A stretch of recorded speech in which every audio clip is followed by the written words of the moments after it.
Ever pondered the evolution of theater from the Restoration era to the Romanticism period?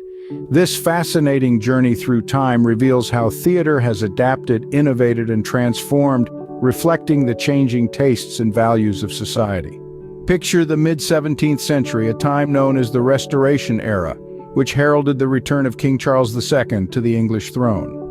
The reopening of theaters sparked a revival of drama with new playhouses like the Theatre Royal, Drury Lane, and the Theatre Royal Covent Garden springing up. The period was dominated by Restoration comedy, a genre characterized by witty dialogue, sexual innuendo, and satirical portrayals of social manners. Playwrights such as William Congreve, George Etheridge, and Aphra Behn penned popular comedies of manners, satirizing the preoccupations of the English aristocracy with reputation and honor. This era also witnessed the flourishing of professional acting companies and the introduction of actresses to the English stage, a significant departure from the all-male casts of previous eras.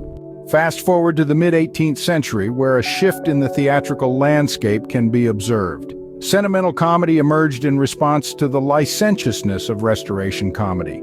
These plays emphasized moral virtue, domesticity, and the portrayal of sympathetic characters grappling with moral dilemmas. Tragedy and melodrama also took center stage, with playwrights like John Dryden and Nicholas Rowe adapting classical and historical themes. The period was also marked by the emergence of drame, a serious play form that deviated from the neoclassical definition of tragedy.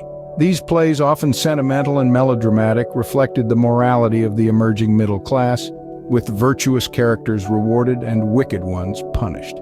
The acting styles of this era were characterized by declamatory delivery, exaggerated gestures, and a focus on rhetorical skill. The theater's journey from the Restoration era to the Romanticism period is a testament to its ability to adapt and evolve in response to societal changes. This evolution is not just about the transformation of dramatic forms and theatrical conventions, but also about the theater's role as a mirror of society, reflecting its values, beliefs, and aspirations.